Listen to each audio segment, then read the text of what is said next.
Alright, welcome to part 3 of dissecting Scott Gordon's talk on Freemasonry and the LDS Temple Endowment.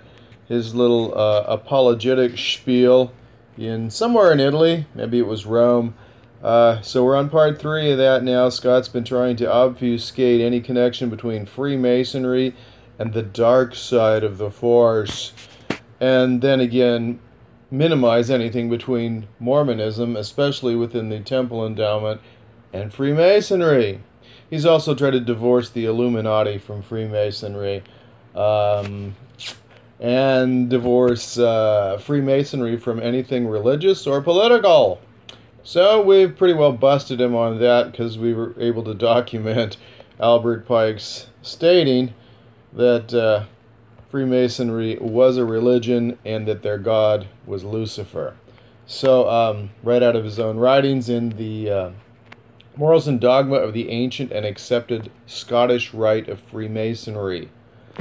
Albert Pike probably being the most celebrated Freemason of all time for Freemasonry. Here we're looking at a very celebrated Freemason for his role in the American Revolution, George Washington, doing the mirror image of the Baphomet pose.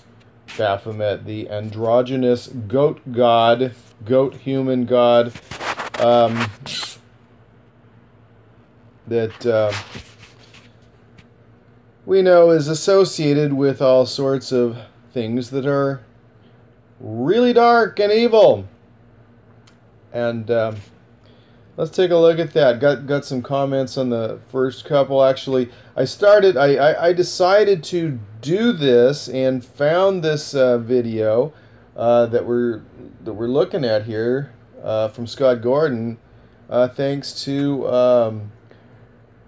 our viewer who goes under the name or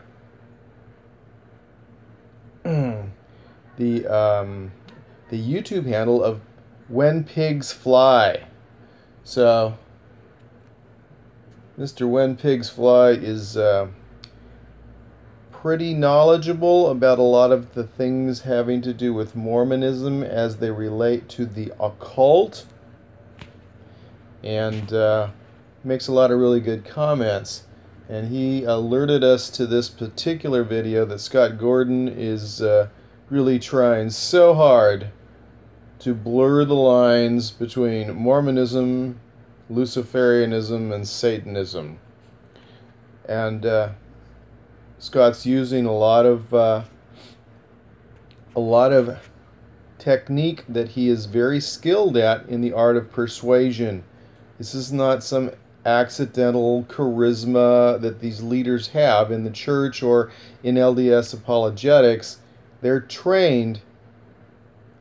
I can't necessarily prove where they got their training in neurolinguistic programming and sales techniques and hypnotic language and those sorts of things, but I tend to point it out occasionally. Gordon B. Hinckley, Thomas Monson, Dieter Uchtdorf, Jeffrey Holland. And Scott Gordon here is showing his stuff. He knows what he's doing, and he knows how to get us to believe what he's saying sounds reasonable. And he wants us to reason that the connections between Freemasonry and Mormonism have just been blown out of proportion by, people that are just off their rocker or want to criticize the Holy Church of God. However, as we examine his technique and take a look, do a little fact checking, we catch him lying a number of times. And with that, let's get into it. Hope I didn't spook anybody too much by showing George Washington here in a pose that is familiar to some of you probably. And this is on the ceiling of the Capitol building in the District of Columbia, painted by a Jesuit. Wrap your mind around that, huh? In the end, it makes sense once you uncover a few clues. So anyway, I'm just going to flip the phone here and see. I happen to use this as a thumbnail for this video called LDS and Masonic Apologetics on the Temple Endowment and the Luciferian Connections. I hate that when they, take your title and minimize it a little bit there. So this was a video that I did a while back after I had done a video and posted it on Reddit regarding a BYU talk that I referenced briefly earlier in one of the first two episodes of this, which was discussing similarities and differences, or basically it was trying to obfuscate. It was trying to do exactly what Scott's doing here. It was an article by a Mr. or probably Brother Godfrey in a BYU publication there, discussing some similarities between the LDS Endowment, other Egyptian Coptic materials, and Freemasonry. So this one came out, basically I did this in a response to some Freemason apologists who were trying to say, we're not Luciferians, Oh, that's just a bunch of baloney propaganda from anti-Masons. Anti-Mason propaganda. Does that sound a little familiar? Anti-Mormon propaganda. Oh, by the way, in the 80s, we had the ex-Mormons for Jesus were pretty popular. Anti-Mormons. I found the ex-Masons for Jesus today. Yeah, taking a look for something that Scott Gordon mentioned in his talk. So I'm going to get into several things here.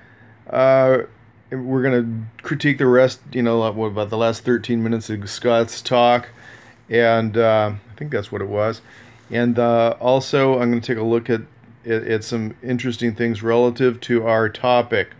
So because indeed Freemasonry at its highest levels is definitely declared to be Luciferian by leading members of the Masonic religion, which they declare to be, which Albert Pike declares to be, the Masonic religion, and to follow Lucifer.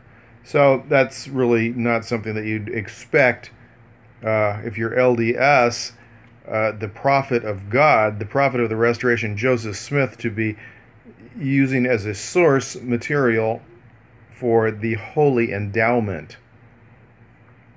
Doesn't the word holy just really refer to the sun? Doesn't it get back to Helio at some point? Isn't everything that's pure and sacred and pure light and knowledge really get back to the sun and sun worship eventually? Anyway, I want to just play a couple little clips in here, just because I'm here at this point right now, and I was linking, Freemasonry and magic and all that sort of a thing, which Albert Pike, freely teaches in Morals and Dogma. So let's see where I was here. And Lodge of France. That means, the head of Freemasonry in total in France. And the afterword is written by Roger Dutch. Here we're taking a look at a book here that is written by a prominent Freemason, very prominent in Europe especially. So I'm going over a little bit of, some of the qualifications possibly, the standing of some of the people, in participating in the book or giving the foreword or that sort of a thing. And once again, he'll be a lecturer on the occult, I'm sure. I'm sure I'm mispronouncing things, president of the Masonic Institute of France. Okay, so can you get any more authorized, by high-level Freemasonry than that? Okay. Chapter 3 is entitled Newton, Scientist, Alchemist, and Sorcerer. So they're endorsing his Freemasonry, his sorcery, magical practices, and all that sort of thing as one and the same. And basically what they're saying here, I'm going to go now to where I had eliminated some of the content there just because we don't have to sift through it. I mean, you can easily go look at it yourself. Okay, so here we got, but I wanted to see the the book cover and stuff. Okay, so the alchemy of science and mysticism. Yeah, Isaac Newton's Freemasonry, the alchemy of science and mysticism.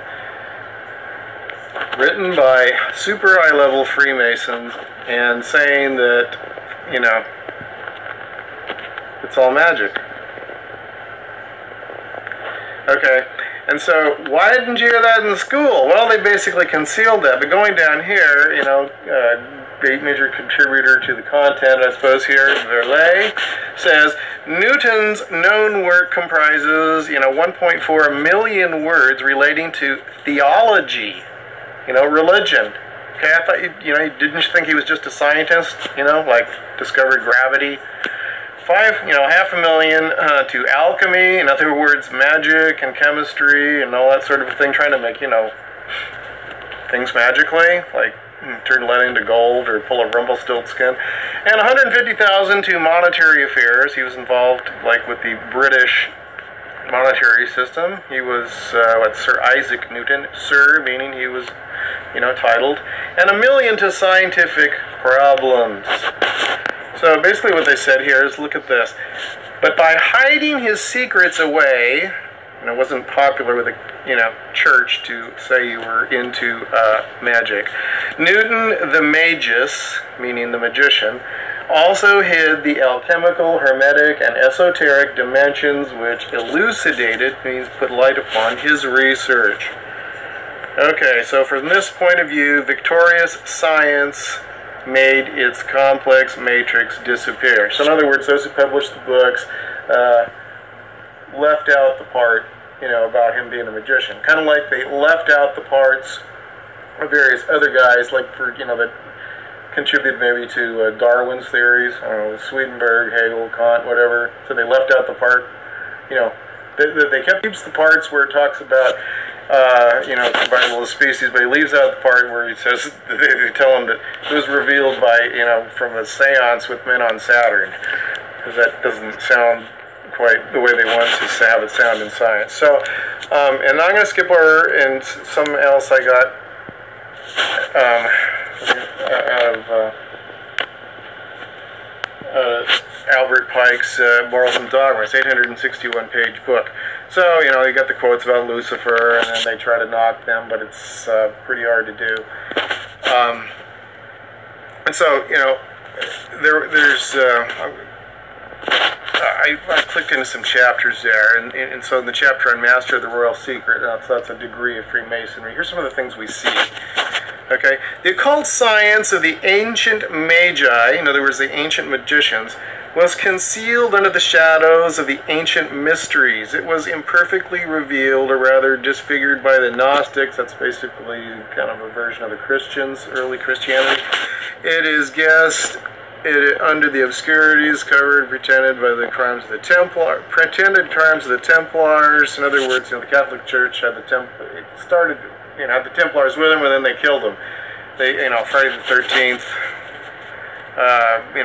burned Jacques de Molay at the stake. So, de Molay happens to be a young men's organization for the Freemasons now. The Templars founded the enigmas of the impenetrable, the rites of the highest masonry. What? What do we got here? And is found enveloped in enigmas that seem impenetrable in the rites of the highest Freemasonry.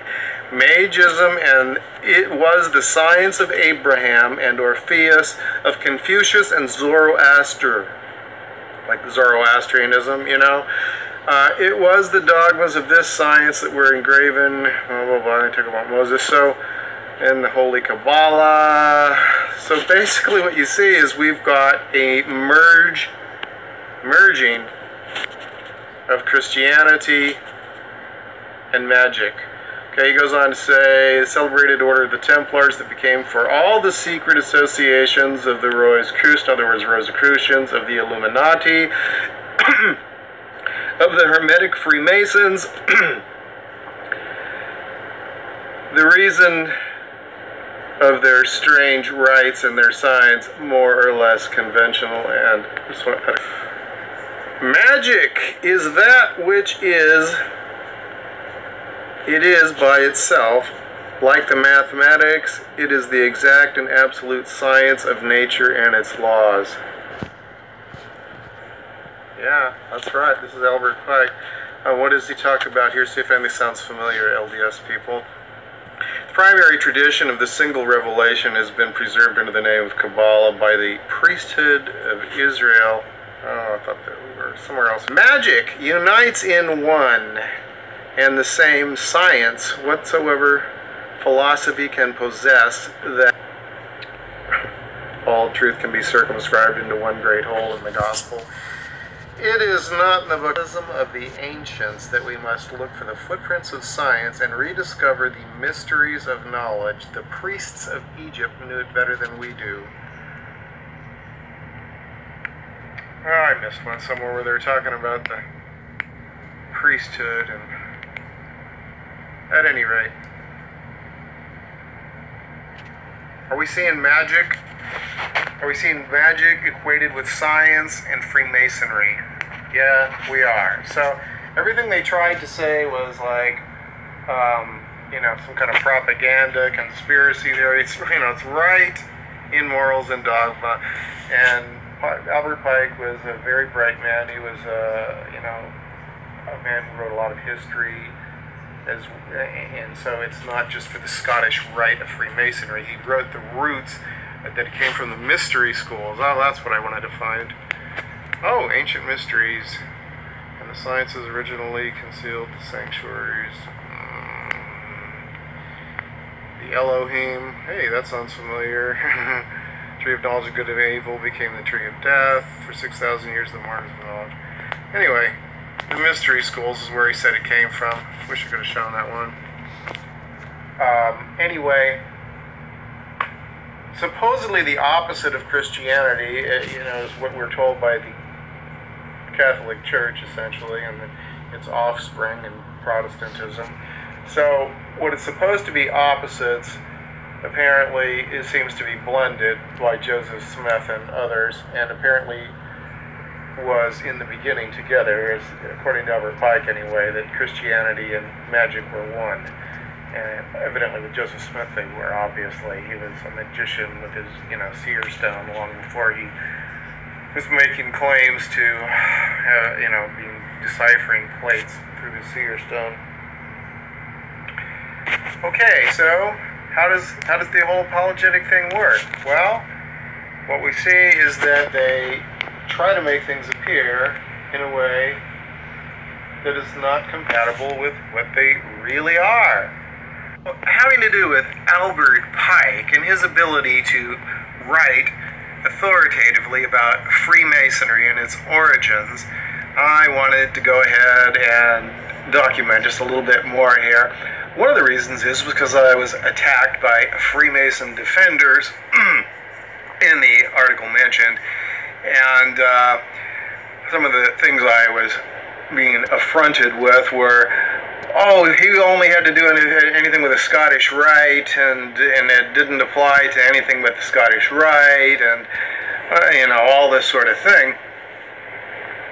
So let's look a little bit at this. Okay, so here we go. Here's Albert Pike. Morals and Dogma by Albert Pike here. And who published it? It was published by the Supreme Council of the 33rd degree for the Southern Jurisdiction of the United States. Okay? In 1871. And they handed it out like candy for about 103 years. That sounds pretty approved. Okay, so Morals and Dogma, and that's where he writes all this Masonic history coming from the ancient mystery religions and that sort of thing. So he's like the most celebrated Freemason ever. despite the kind of trash that I caught on Reddit from certain defenders there. And they said he only had to do with the Scottish Rite. As we look at his history, when he was 41 years old is when he got involved with Freemasonry, and it says, Pike took the 10 degrees of the York Rite from 1850 to 1853. Okay, so he had plenty of experience with the York Rite, which, you know, so you had the York Rite and the Scottish Rite in America, if you're white. If you're black, then that would be Prince Hall Masonry, which came about the same time pretty much as the Scottish Rite. Scottish Rite was 1783. Okay, there we go, 1783. So, anyway, he becomes like the grand poobah of the Scottish Rite. But just before then, I suppose, right about that time when he was on the Supreme Council, he was asked to kind of redo some of the rituals for the Scottish Rite, which he did, because the York Rite was upset that he was revealing some of their secrets in the 29th and 30th degrees, as I'm showing to you there. Okay? Revealing some of their secrets, which he obviously knew. Okay, so he writes Morals and Dogma, and it's pointed out here that Morals and Dogma is quite separate from the work that he did revising the rituals. Okay? Very carefully pointed out that that was a separate book, and it's a completely separate matter. So, what he wrote basically as a historian of Freemasonry and its Egyptian roots and so forth, from the Babylonian priesthood, Egyptian priesthood, the mystery schools, was from his extremely high knowledge of all of Freemasonry, and he, of course, had obtained the degrees there to the 10 degrees of the York Rite. So, yeah, I'm discrediting those who try to discredit me. How about that? So, there we go. And what was it said? Morals and Dogma was traditionally given to the candidate upon the receipt of the 14th degree of the Scottish Rite. This practice was stopped in 1974. Morals and Dogma has not been given to candidates since then, and some people lament that, it says. Okay. Oh, Pike is best known for his major work, Morals and Dogma, the ancient and accepted Scottish Rite of Freemasonry. Published in 1871, Morals and Dogma should not be confused with Pike's revision of the Scottish Rite ritual. They are separate works. Walter Lee Brown writes that Pike intended it, meaning Morals and Dogma, to be a supplement to that great connected system of moral, religious, and philosophical instruction that he had developed in his revision of Scottish ritual. Alrighty, so that's what I wanted to take a look at there. Because it's important to realize that contrary to what Scott Gordon and other LDS apologists would tell us, and other Masonic apologists would tell us, that magic, Christianity, Luciferianism, and so forth, alchemy, science, were all linked together in the ancient mystery schools of Babylon and Egypt, through which we find the source of those things passed along in Freemasonry, some which were maybe preserved through the Rosicrucian orders and the Knights Templar. We don't know openly, maybe somebody does, the histories of all this sort of a thing, but that's where we get the sort of knowledge that is carried in the upper degrees of Freemasonry and in the Illuminati, which Albert Pike talks about. So, he didn't seem to think that the Illuminati had disappeared there in the 1800s, now did he? But we're told that's all urban legend, just like, we're told the same darn thing with the Danites. Oh, they disappeared around 1838. Well, it's pretty well documented that Brigham Young had Danite hitmen wiping out people in Utah that tried to apostatize and leave. That's no mystery there. That's not exactly a completely hidden secret. Neither is it a secret that it was a bunch of Danites that executed the 120 or so people that they lied to and gave the truce flag to and told them they'd conduct them to safety at Mountain Meadows, but indeed killed the men, women, and children, and only saved those under 8 years old so that they wouldn't be guilty of shedding innocent blood. Innocent being people under 8 years old when a child becomes accountable within Mormonism. You often don't hear it that way spoken because they try to obfuscate that fact. These were church leaders. You know, Brother Haight, Brother Klingon, Philip Klingon Smith. They held multiple positions. You know, they were in the Danite organization, high-level leaders there. They were within local militias as high-level leaders, and they were in priesthood leadership as well. You know, members of, bishoprics, stake president, high council members. In fact, they had a nice little prayer meeting right before they massacred the people, before they went and lied to them, told them they would keep them safe from those horrible Paiute Indians that were after them, which basically were put up to it by members of the church. And I'm pretty sure that we can link that part at least to Brigham Young, saying, serve the Indians up against them. Which is essentially murder. But anyway, Brigham had plenty. He had his death squads kill plenty of people, according to John D. Lee, who was sealed to Brigham, so that he could, get into the celestial kingdom, being sealed to a god. Right? The way things were taught was a little differently back then than it is now. You had to be sealed to someone who had God, who had wrapped up, basically, if you were going to make it big time in the celestial kingdom. So don't think that John was his adopted son because Brigham raised him from a child. No, it had nothing to do with that. It had to do, men being sealed to men was a religious practice at that point. It's since not at least openly practiced. Alrighty. Let's see what Scott has to say, and then we'll get into some of this linking through the occult to find out that it's not just a benign little men's club with very little association with LDS theology or ritual in the temple, as Scott is trying to portray it.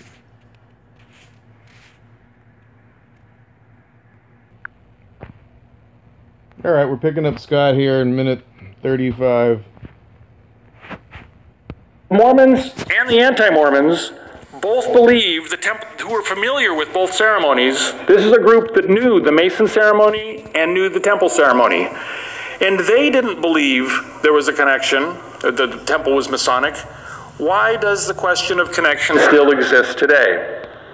Okay, so unfortunately I need to point out once again, Scott just lied. They didn't believe there was a connection. Like I said, right when we hit this, just before we ended last time, Heber C. Kimball said that, the endowment was celestial masonry. So Scott's misleading us once again. It exists because there are a few similarities between the Masonic rituals and a few of the phrases and actions used in the endowment ceremony. Additionally, there are a few Masonic-like symbols on the outside of the Salt Lake Temple. So Scott wants to minimize any connection between Freemasonry and Mormonism, particularly within the context of the temple endowment.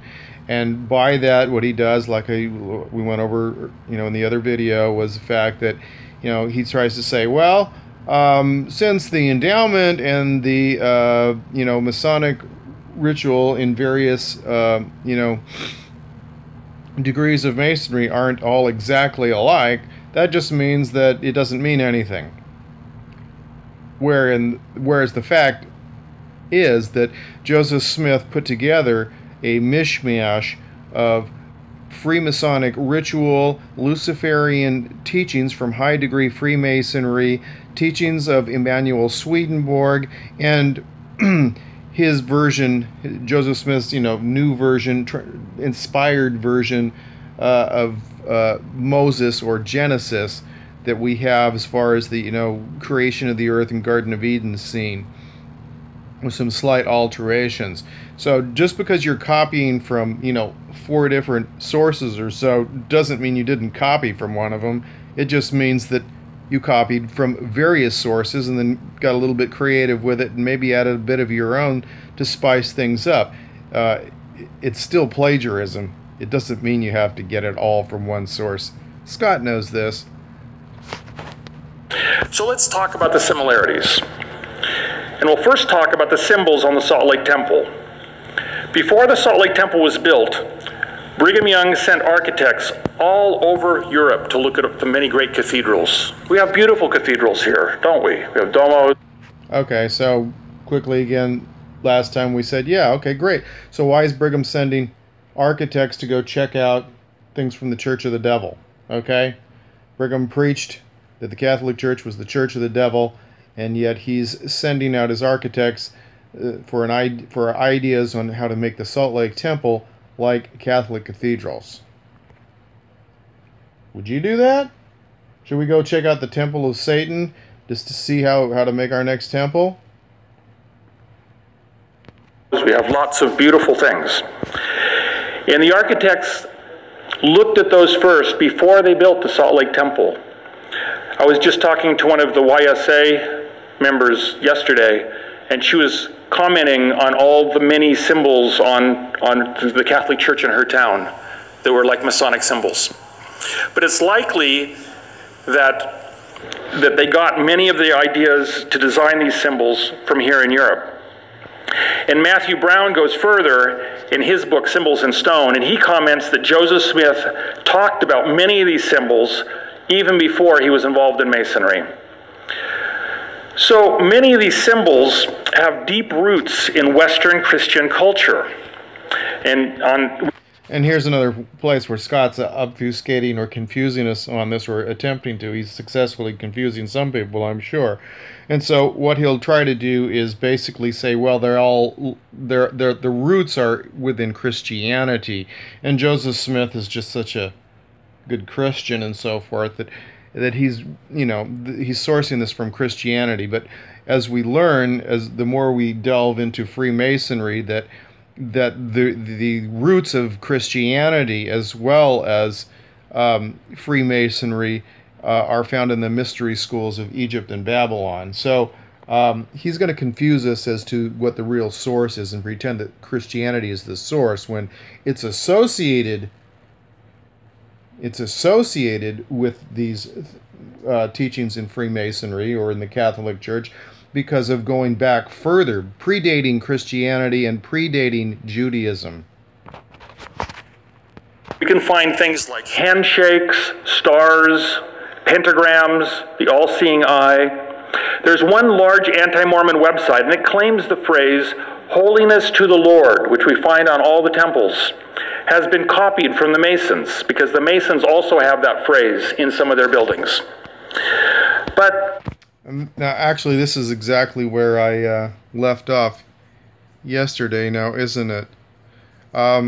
So, holiness to the Lord happens to be the name of the magical parchment which Hiram Smith was carrying on him, since the boys were definitely into the occult. So, maybe we'll take a quick peek at the magical parchment that is named Holiness to the Lord. It would probably help if I got out of the video section and went to the proper place here. So let's just quickly go into the right spot.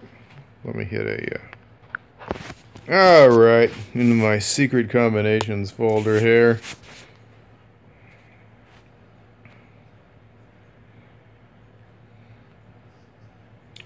Let's find the parchment. Trust I've got it in here. I've got it in the one called Occult. But I thought I transferred or copied things in here. You're getting to see all kinds of interesting things as I scroll through here, at least. And this looks familiar right here. Alright, so this is the Holiness to the Lord parchment. A magical parchment used in magical incantations that the Smith family was involved with, especially during treasure-seeking operations and that sort of a thing. Obviously, its magical powers applied to more than that, since when they got in the gunfight, when they were sadly and badly outnumbered there at Carthage, Hiram had it. Now, I'm sure they weren't out digging for gold, so Joseph Smith, of course, had his magical Jupiter talisman on him at the same time, which is supposed to give him power over women and all sorts of cool things. And is that actually it? So I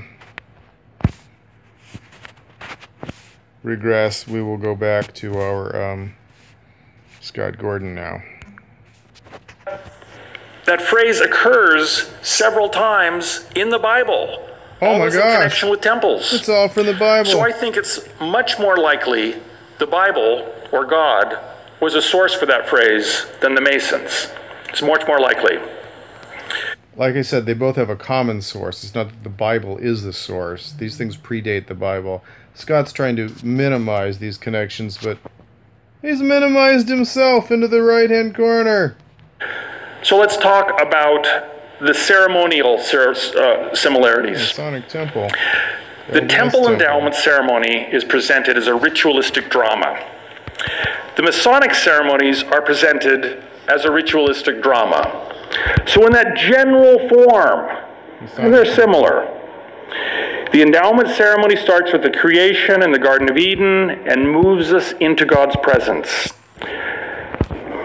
The Masonic ceremony focuses on the murder of the architect of Solomon's temple. So they're not similar at all there.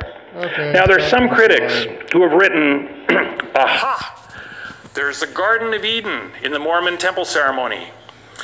And there's one group in France of women who existed in the 1700s, a small top secret Masonic group that existed just for a little while. When they had some women Masons, they experimented with women Masons. And you know, those experimental guys there. So on the top left here we got an endowment room and an LDS temple. Recognizably so. And here we got a Masonic temple. Now you said we start in the Garden of Eden in the LDS endowment, which is a lie, and we know that. So instead, what we do is we start with the Genesis creation story, slightly altered, with God the Father being called Elohim, which is the Hebrew name for the gods, commanding Jehovah, which is the invented Catholic name in the 13th century, for Yahweh. But in Mormonism, we pretend that that's Jesus Christ in his premortal state. And so Elohim commands Jehovah and Michael, who is Adam in his premortal state, to go down from wherever they are, near Kolob, I suppose, to form planet Earth, which they accordingly do. So we have all that business long before we get to the Garden of Eden. Then we get to the Garden of Eden, and we've got Adam and Eve running around. Well, we've got Adam, and then God puts them to sleep, gives them, anesthetizes them, takes out a rib and clones a woman for him, and that's Eve. So they're running around naked, but they don't show them completely nude. They just show enough to make you think that, hey, these guys might not be wearing anything. And so they're running around, and there's always some bushes in the way and that sort of a thing. So it's not an X-rated deal. And then we get to the point where Lucifer, who is a bad guy, not the good guy of Freemasonry, says hello to Adam and says, hey, Adam, checked out that tree. It's got some pretty nice fruit there. I'm paraphrasing, by the way, here. And Adam says, is that so? And he says, well, why don't you try some? And he said, pretty sure I got a commandment from Elohim saying not to eat that stuff. So, no, I'm not going to eat it. And he said, and then the devil says, Lucifer, who is equated with Satan and the devil, says, oh, you will not. Well, we shall see. Well, at least if I'm quoting Michael Balaam. And next thing you know, there's Eve running around and concealed just enough behind some bushes and stuff so that we're not getting into any temple porn. And he says, hey, Eve, what's up? Have you checked out the fruit of this tree? It's delicious to the taste and very desirable. And she says, yeah, well, I'm not supposed to eat that stuff, you know. And he says, really? Well, you know, you've got to eat this stuff, and if you're going to gain knowledge and become like the gods, that's the way your heavenly Father got his knowledge. That's the way Father came to get his knowledge. And then, you know, about that point, or maybe just before it, she said, who the heck are you anyway? And he said, oh, I'm your brother. And she says, you, my brother, and come here to persuade me to disobey Father? By the way, these aren't anybody covenants directly to not reveal. So the only thing you're really covenanting to not reveal is exactly what the combination of the signs, tokens, and penalties and keywords are. Okay, you make specific covenants not to reveal certain secret handshakes and signs, even though some of the signs are actually done openly, but they're not done in combination. I'm talking about in public. There are certain signs that are used in public, and at any rate, apparently that's not a problem since the leaders do it too.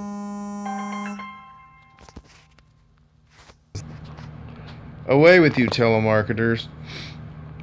Okay, so anyway, she says, you know, you come to convince me to disobey Father, and he says, I've said nothing of Father. I want you to eat of the fruit of this tree so that you can, you know, gain knowledge. And so he basically tells her that the only way to progress and become like her heavenly parents is, you know, through the procedure of disobedience here, by breaking the commandment that basically God has set them up to have to break in order to progress, which, if you really think about that, seems pretty messed up. So Lucifer is acting in his capacity to actually promote the eternal exaltation of man. Because if he doesn't play his part, then they'll stay, you know, innocent and naked and childless in the garden. So they have to disobey in order to progress. Do some thinking about that. All right, so and so Lucifer has to cooperate for man to be exalted. Do some thinking about that. He's actually actively participating and is asked about that later. And he's asked, what were you doing? And he said, I was doing that which has been done on other worlds, giving some of the fruit of that tree to them. So Eve eats, her eyes are opened, and Lucifer says, now go get Adam to partake. So Adam partakes, because Eve says, your sex life is going to be completely ruined. She doesn't actually say that, but she says, I'm getting kicked out of this garden, so you're going to be pretty lonely here, pal. And he's like, okay, I see your point. I'm just going to have to go ahead and, eat some of this fruit. So he does. Then Eve recognizes, her eyes are beginning to open. She goes, I know thee now, thou art Lucifer, he who was cast out of Father's presence for rebellion. And he says something like, yeah, oh, great, you're already beginning to have your eyes open.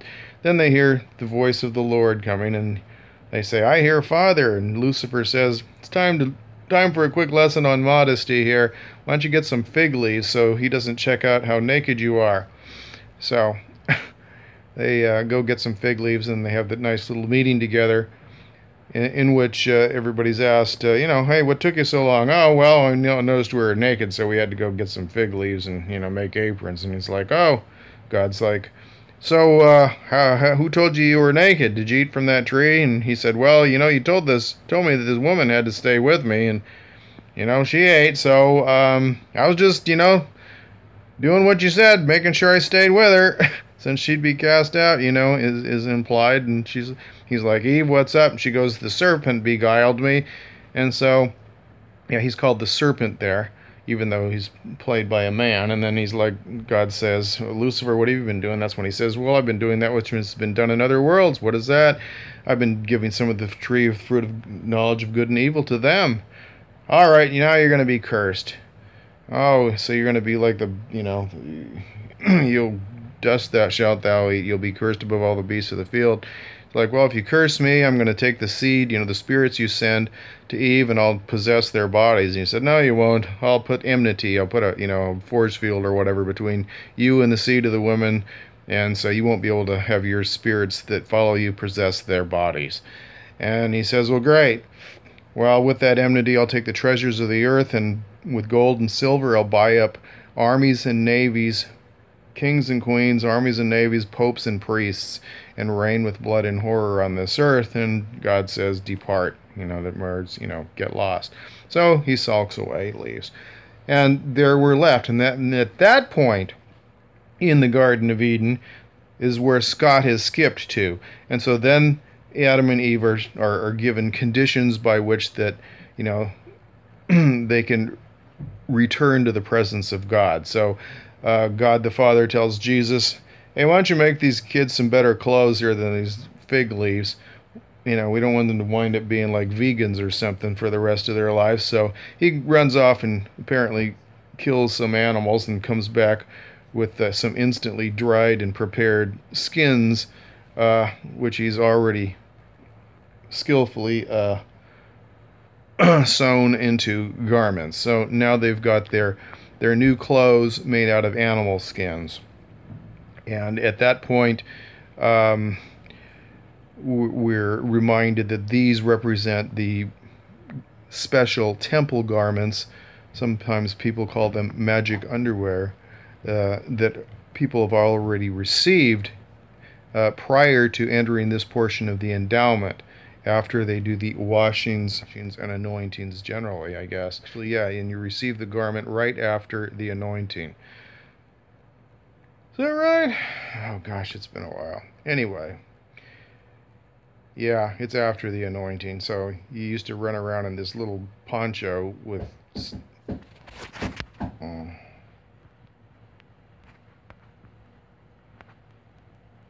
So that's where we get into all the covenants, and this is a good time to take a break. So the signs, tokens, and keywords and penalties are all associated directly with the covenants, and the rest of it is pretty discussable, actually.